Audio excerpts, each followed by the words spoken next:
السلام عليكم ورحمة الله وبركاته. ازيكم؟ عاملين ايه؟ يا رب تكونوا بخير. وحشتوني جدا جدا جدا. عاملين ايه؟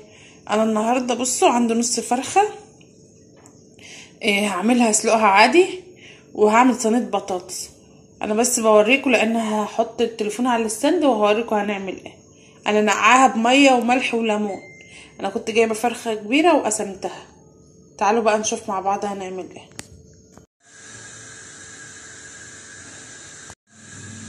بصوا يا حبايبي، انا جت على البوتاجاز اهو، حطيت الميه طبعا بتغلي، هحط فيها الفراخ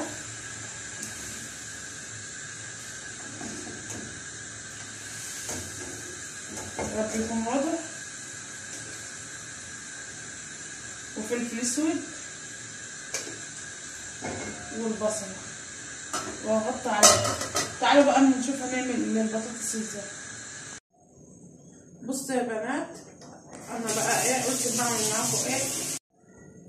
بصوا يا حبايبي، انا حبيت بقى اعمل معاكم ايه. وانا بقطع الطماطم وانا بقطع البطاطس،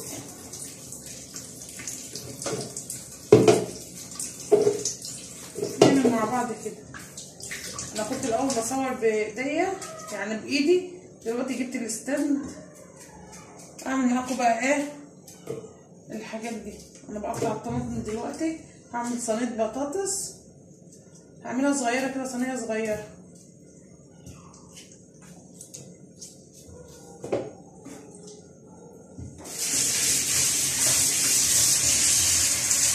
رب يكون واضح. ولو التصوير في اي حاجه عرفوني برضه، انا مش هزعل من حاجه.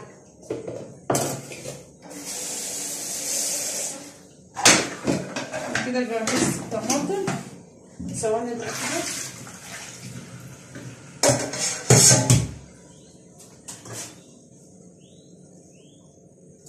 هقشر البطاطس معاكم.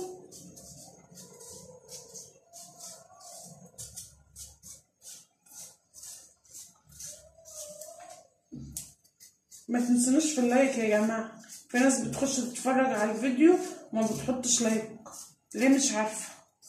حطوا اللايك، يعني مش هتخسروا حاجه.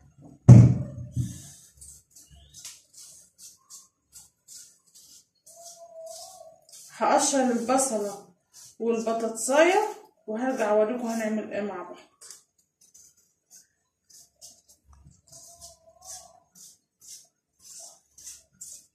انا مش هعرف، انا ممكن اقشر التلاتة معاهم، بس انت مش هتعرف بصوا يا حبايبي، انا هغسل الرز معاكم. معلش انا عملت صينيه البطاطس بس ما كانتش ما تصورش، كنت بحسب التليفون بيصور ما طلعش بيصور. هوريها لكم دلوقتي واقول لكم انا عملت فيها ايه. الرز لازم يتغسل مره واثنين وثلاثه لغايه ما الميه البيضاء تسلق خالص. وهوريكم على البوتاجاز هنعمل ايه مع بعض. بصوا يا حبايب قلبي، انا عملت صينيه البطاطس، عملت فيها ايه. انتوا كلكم شاطرين وبتعرفوا تعملوها، بس برضو هعرفكم.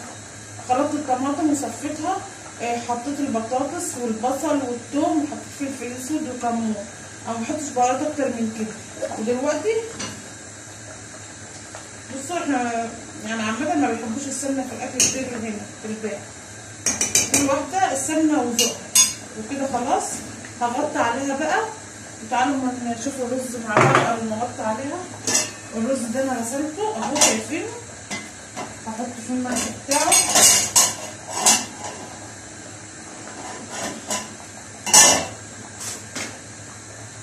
ثواني بس اشوف المعلقه.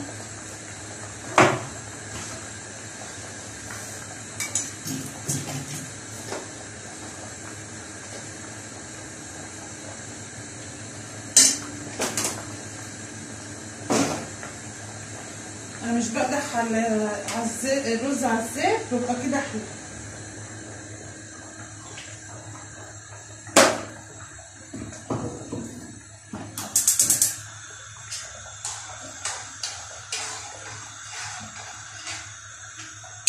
بس هو الاكل الصحي احسن. هوريكم بقى حاجه في الفراخ، معلش انا نسيت اقول لكم عليها. بصوا انا حاطه حبهان ومستكه في الفراخ، بس انا ما قلتلكوش، ومهديه عليها. لما الاكل يخلص بقى هبقى اوريهولكم. بشكر اي حد بجد بيحط لي لايك، بيكتب لي كلمه حلوه. في ناس كتير بجد ما تحرمش منها ابدا. هوريكم برضو وانا بحمر الفراخ لسه. بصوا يا حبايب قلبي، تعالوا نشوف عملت ايه. بصوا ده الرز هديت على النار خالص، والفراخ اهي. شوف الزيت اللي على الفراخ ده طالع من الفراخ ده انا شفتوا الطريقه. بغلي الميه، بحط الحبان والمستكه وتغلي غلوه، وانزل بالفراخ والبصله والفلفل الاسود بس والملح. تعالوا نشوف كده البطاطس. بصوا البطاطس ريحتها تحفه، هي لسه ما استوتش، هي داخله في السويه. اما تخش في السويه هحطها طبعا في فرن البوتاجاز، وهحمر برضو الفراخ معاكم. بصوا يا حبايب قلبي، انا حطيت الحله دي على البوتاجاز وحطيت فيها زيت وحته سمنه. هحمر بقى فيها الفراخ، وهنشوف مع بعض لما الزيت يسخن هنعمل ايه بقى. الرز كده بصوا استوى يا حبايبي. انا هحطه برضو على النار عشان يبقى سخن. بصوا الشوربه خلصت اهي، شلت الفراخ عشان احمرها، والبطاطس في فرن البوتاجاز. الزيت هيسخن وهنحمر مع بعض. بصوا يا حبايبي الزيت اتقدح خالص.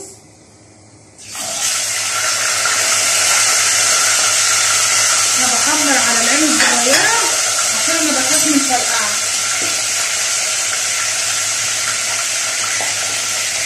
انا عملت كده معاكم الاكل كله. البطاطس بس اللي نسيت اصورها، هي انا كنت مفكره التليفون بيصور بس هي ما طلعتش مصوره. وانا قلت لكم الطريقه، احنا كلنا بنعرف نطبخ وكلنا شطار، ربنا يبارك لكم يا رب.